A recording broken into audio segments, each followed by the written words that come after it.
World para athletic grand prix new Delhi 2026। इसमें जितने भी इंटरनेशनल 8 कंट्री से आए हैं लोग और पैरा एथलेटिक्स इंटरनेशनल गेम चल रहा है। और इसमें बेसिकली हम ये बताना चाहते हैं स्पोर्ट्स फिजियोथेरेपिस्ट का क्या रोल होता है। स्पोर्ट्स फिजियोथेरेपिस्ट का बेसिकली 3 तरह से रोल होता है स्पोर्ट्स पर्सन के लिए।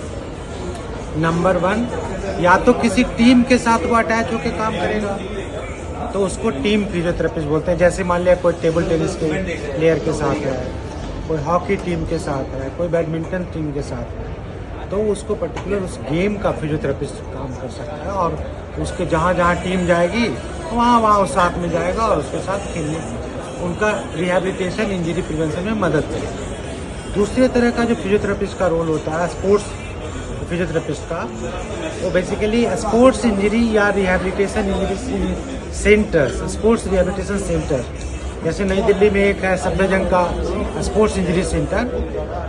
तो वहाँ पे जो पेशेंट का मेजर इंजरी होता है, जैसे किसी का एसीएल लिगामेंट डैमेज हुआ, फ्रैक्चर हुआ, तो ऐसे केसेस वहाँ पे लॉन्ग टाइम के लिए ट्रीटमेंट चलता है। उसमें फिजियोथेरेपिस्ट का रोल है स्पोर्ट्स फिजियोथेरेपिस्ट। तीसरा तरह का काम होता है वो on ground management, on ground field care, कैसे हम फील्ड के अंदर काम करते हैं उसको बोलते हैं ग्राउंड फिजियोथेरेपिस्ट और sports physiotherapist for ground care. जो आज हम बात करेंगे मेन रूप से इसी का, क्योंकि आज ऐसा ही माहौल है, हम लोग इस टीम के साथ काम कर रहे हैं एज ए फिजियोथेरेपिस्ट। तो जो यहाँ पे ग्राउंड में फिजियोथेरेपिस्ट का 6 तरह का काम होता है basically. The responsibility of physiotherapist basically 6 type. सबसे पहले जो काम होता है उसमें इमीडिएट असेसमेंट एंड डायग्नोसिस। जैसे किसी पेशेंट का या किसी स्पोर्ट्समैन का इंजरी हुआ तो आपको तुरंत समझना है कि उसका कौन सा इंजरी हुआ है, और वो इंजरी कई तरह का हो सकता है। जैसे मान लिया कोई फ्रैक्चर हुआ है, कंकशन हुआ है, कंट्यूजन हुआ है, लैसरेशन है, ये कौन सा तरह का, ये समझना बहुत जरूरी है। और समझ करके उसमें तुरंत डिसीजन लेना है कि क्या काम करना है। इधर उनको हमको रेस्ट कराना है या थोड़ा सा मैनेजमेंट करके हम उनको फिर ग्राउंड में भेजें, या उनको रेस्ट कराना है या खेलने के लिए फिर तुरंत भेज सकते हैं। ये डिसीजन लेना बहुत ज़रूरी है एक स्पोर्ट फिजियोथेरेपिस्ट। दूसरा जो काम है वो emergency first aid. Emergency first aid में क्या होता है कि जैसे आप लोग सब प्राइस का नाम सुने होंगे, प्रोटेक्शन है, आइस है, कंप्रेशन है, इन सब को मैनेजमेंट करके हम लोग वहाँ ग्राउंड में मैनेज करते हैं और फर्स्ट एड दे करके उनको खेलने के लायक तुरंत बना दें। यही एक फिजियोथेरेपिस्ट का काम है। तीसरा जो है एक्यूट मैनेजमेंट का काम है। जैसे अगर कोई छोटी मोटी स्प्रेन या कोई इस तरह का होता है तो हम लोग उसमें टेपिंग कर देते हैं, मैनुअल थेरेपी देते हैं, बहुत तरह के रिलैक्सेशन टेक्निक है, मसाज टेक्निक है, वो दे करके भी हम लोग उसको ठीक करते हैं। चौथा जो टाइप है वो है रिटर्न टू प्ले।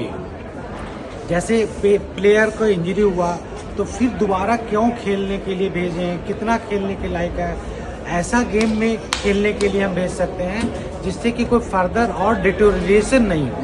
ये बहुत ध्यान रखता है। 5वां काम है prevention and conditioning. Prevention and conditioning में क्या करना होता है कि जैसे कोई प्लेयर है, स्पोर्ट्समैन है, खास करके एथलीट्स में, उनको क्या करके हम तैयार करके भेजें जिससे कि इंजरी होने का चांसेस बहुत कम हो। तो सिंपल सा वार्म अप है, रिलैक्सेशन है ना, स्ट्रेचिंग करके भेज दें ताकि उनको इंजरी होने का चांस कम हो। और सबसे लास्ट में है उसको हम लोग बोलते हैं परफॉर्मेंस सपोर्ट। परफॉर्मेंस सपोर्ट में एक फिजियोथेरेपिस्ट का मेन काम है कि उसको 100% मोटिवेटेड रखना है। उसके बाद जो इक्विपमेंट है या टेक्निक्स है उस पर ध्यान देना है कि सही टेक्निक अप्लाई हो रहा है कि नहीं, और वो गेम का परफॉर्मेंस अच्छा हो उसके लिए मोटिवेट करके रखते हैं। सो हम यही कहना चाहते हैं कि सभी लोग जो स्पोर्ट्स फिजियोथेरेपिस्ट बनना चाहते हैं वो ग्राउंड पे काम करें, रिहैबिलिटेशन सेंटर में काम करें, स्पोर्ट्स इंजरी सेंटर में काम करें, किसी टीम के साथ अटैच हों। और मेरा ये भी कहना है कि जब आप मास्टर कोर्स कर रहे होते हैं उस समय किसी डिस्ट्रिक्ट लेवल का, स्टेट लेवल का या नेशनल लेवल के टीम के साथ जरूर अटैच होइए। इससे आप फ्यूचर में स्पोर्ट्स फिजियोथेरेपिस्ट बन सकते हैं।